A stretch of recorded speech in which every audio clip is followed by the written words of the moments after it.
Eh, bueno, algunos comentarios míos me pareció interesante la idea de zona de desarrollo próximo que comentó Cuautri, ¿no? O sea, si hay gente que tiene conocimiento,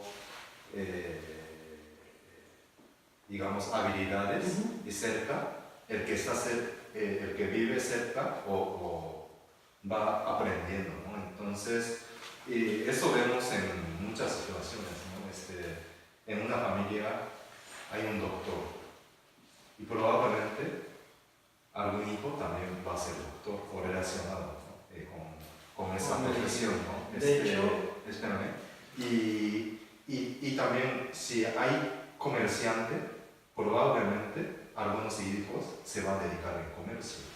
O alguien va a ser quizá empresario o no, va a tratar de lograr más avance en ese tipo de actividad económica. Si hay un académico en la familia, posiblemente alguien se meta también en la academia, ¿no? Entonces es una idea creo que muy propia de pedagogía.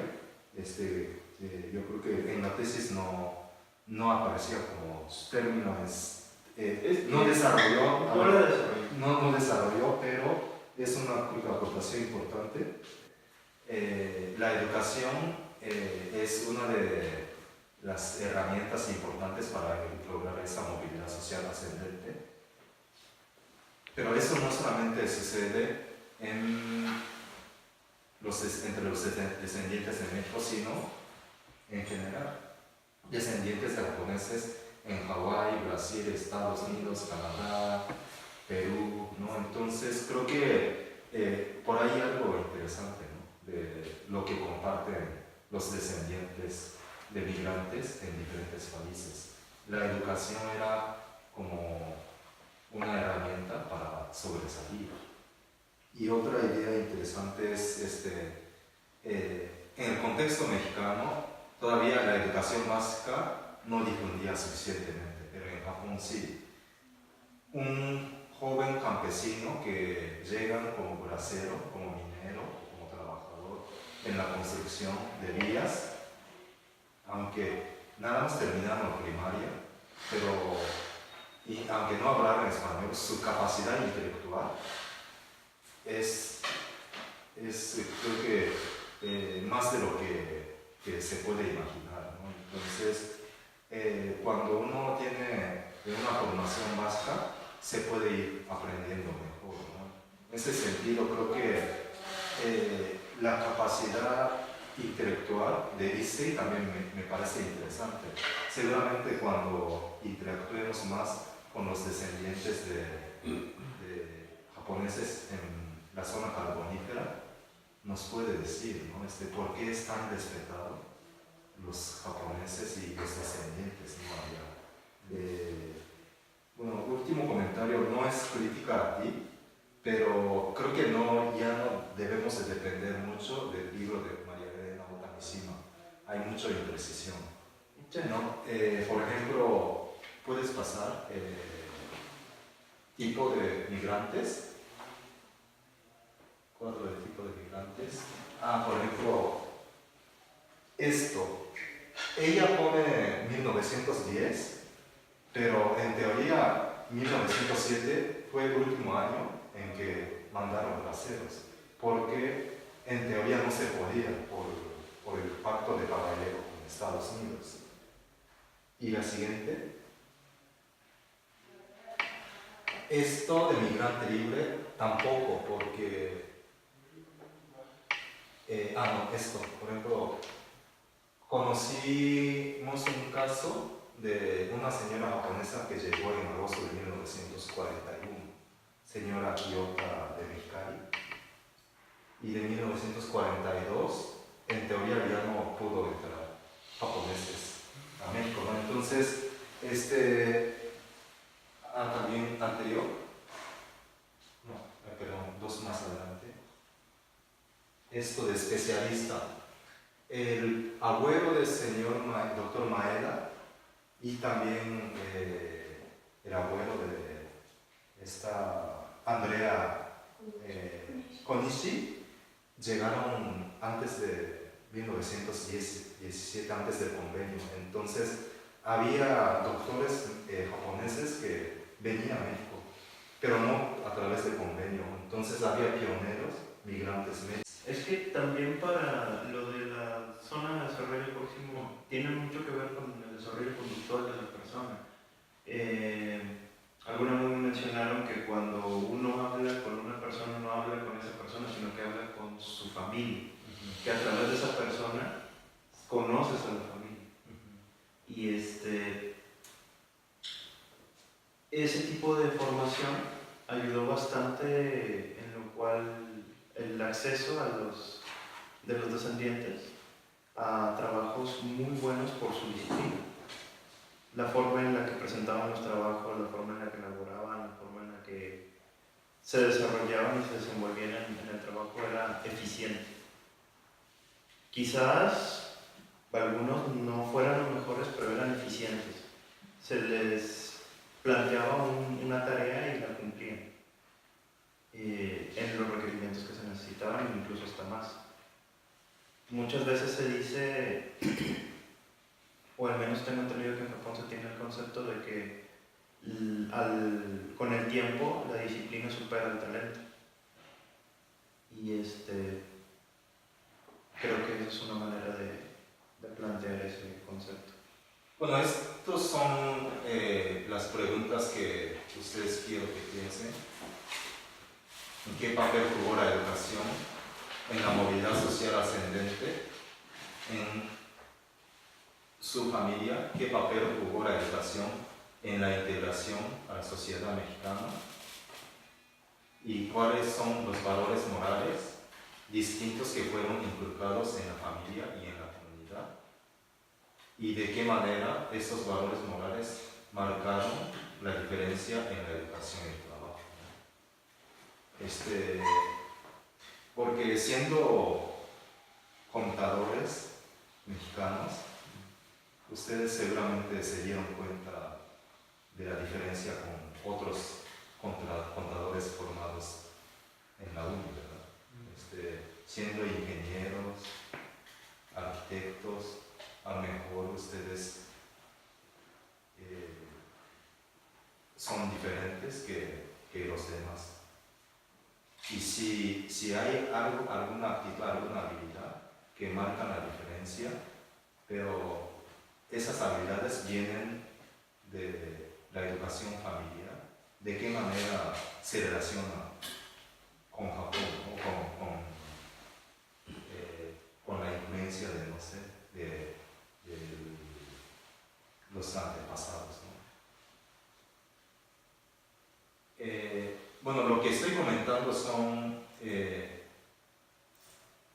esto, ¿no? Hay componentes, puede ser que hay componentes invisibles de la cultura japonesa en ustedes, ¿no? Puede ser una actitud, forma de conducta, pensar y valores morales. Bueno, hubo mestizaje, educación también por parte del sistema educativo mexicano, influencia de la iglesia, etcétera, etcétera.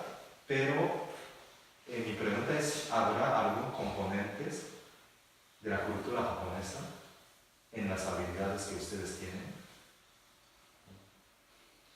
Sí, eso es mi pregunta, ¿no?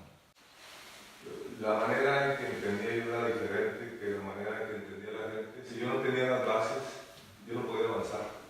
Y la gente observaba que avanzaba y pensaba que lo hacía de una manera que mi concepto a mí no me quedaba claro, ¿no? Entonces, luego me daba cuenta que ellos mismos no estaban claros, ¿no? Eso me pasó también a nivel profesional. Y me daba cuenta de que hacían las cosas por repetición, no porque lo probaran ellos mismos o lo sintieran que era real. Entonces, yo pensaba que yo era raro, ¿verdad? Y que como no entendía tenía que fijar bien las bases para poder avanzar al siguiente nivel. Y también me fijaba que la gente trataba de decir que era verdad porque tenía más nivel o porque gritaba o porque se enojaba, ¿verdad?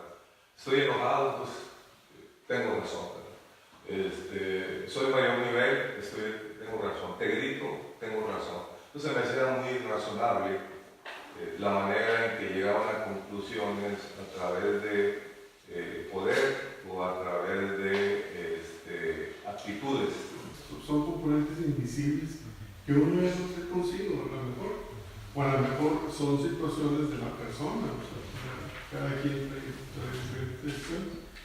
Pero como dice, bueno, decía mi papá, si vas a ser barrendero, que seas el mejor barrendero. Si vas a ser profesionista, trata de ser lo mejor. Pero inclusive yendo a la vida cotidiana, hablan de cuestión profesional, pero yendo a la vida cotidiana lo mismo sucede. En la actualidad, yo puedo imaginar mi papá que nació en 1910, cómo podría haber sido la educación en aquel entonces en México, hablando de valores morales y de actitudes y formas de conducta sociales. No lo puedo imaginar. Lo único que puedo entender es que en Japón, en la actualidad, todos respetamos y nos han mirado lo que sucede en la sociedad en tipo de tsunamis o de terremotos, de su comportamiento. Y nosotros tristemente vamos para abajo, cada vez nos comportamos de una actitud peor. Y eso a mí en lo personal actualmente me hace mucho choque, de manera que me siento hasta a veces, ¿cómo se dice?, desubicado. De tratar de ser simplemente en la fila de carros o en un supermercado está en orden y llegan unos y se te brincan y les dices algo y se sienten todavía con la razón de que están haciendo lo correcto. Si uno está aquí haciendo fila por tarugo es porque pues, hay que ser ordenado, ¿no? Entonces, a ese grado llega esa mezcla de componentes invisibles que a veces, a mí en lo personal, a veces me hace sentirme como un poco desubicado, más en la actualidad, ¿no? Como que eso ha venido en México hacia la decadencia y al menos por lo visto en ciertas situaciones, al menos noticieros, en Japón, si no ha subido, al menos se ha mantenido alto. Entonces, como que ese tipo de actitudes en conducta, en valores morales, tienen mucho impacto, independientemente del aspecto profesional que mencionaba tanto Ricardo como Soichi, que no, sin duda ahí hay aspectos que también yo, si no puedo decir sufrí, sí sentí una situación diferente en el trabajo de cómo pensaba yo y cómo debía comportarme al común denominador de todos mis compañeros. Sí genera la educación que tuvo mi papá mucho impacto en mí porque en la escuela se hacían equipos de diseño, modestia aparte, pero era bueno y era fácil para representar las cosas dibujando. Entonces yo, cuando decían bocetos, todos hacían bocetos de 3 rayitas y te explico. Yo lo detallaba a perfección para dar que tenga un mejor entendimiento. Entonces, el equipo donde estaba aumenta el nivel de representación considerablemente y siempre estamos de los primeros lugares en diseño. Y claramente se ve ahora que la mayoría de ese equipo son jefes de proyectos ahorita en unas empresas importantes. Y yo no lo soy, o sea, yo simplemente lo hacía por dedicación, porque siempre a mí me lo inculcaron que fuera dedicado y quizá las mejores cosas posiblemente. Y creo que sí tiene que ver mucho con genética. Y un poco de la educación que recibió mi papá, sí se va transmitiendo. Y eso pues, provocaba como que de clasismo, entre, oye, es que no tienes el apellido, pero te ves japonés, ¿cómo está eso? Y ya muchos tenemos que explicar de que no, es que pues mi abuela es hija de japonés y mi bisabuelo es japonés. Y eso provocaba una distinción entre aspectos, o sea, entre amigos y compañeros y familiares también. Entonces, no por genes se transmiten estos componentes, por eso es la cultura. Cultura es algo inventado o creado por los hombres, por los seres humanos, y se comparte con los miembros del grupo, la sociedad, se transmite, pero también se puede modificar. Pero lo cierto es que, por ejemplo, la forma en que come, lo que come, sí va modificando el cuerpo, eso sí.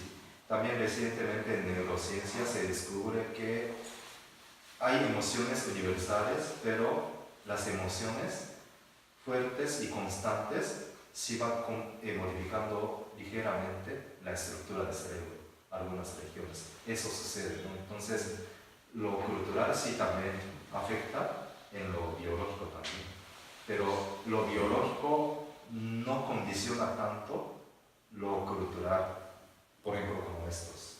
No tanto.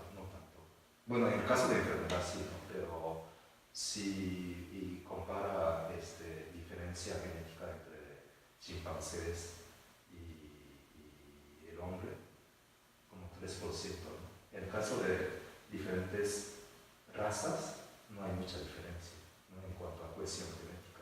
Un comentario sí. que me llamó la atención ahorita, decías tú que los japoneses son un poco expresivos, Sí. tal vez son emotivos y a lo mejor se reprimen un poco la expresión. Sin embargo, yo he encontrado a nivel de Nikkei a muchos Nikkeis que les pasa como yo, muy fácilmente somos llorones. O sea, con facilidad, o muy sensibles, no sé cómo ponerlo. Sí. O sea, con cierta facilidad las lágrimas se nos asoman en los ojos. Entonces yo no sé si es realmente que son, tal vez son inexpresivos, pero yo pienso que sí son emotivos, porque mi impresión es que mi papá era más emotivo que mi mamá, es la impresión que yo tengo, ¿no?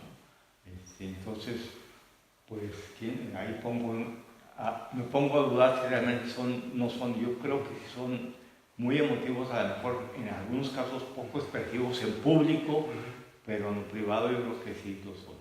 Muy bien, entonces terminamos esta sesión y muchas gracias, Juan, y también gracias por la participación activa.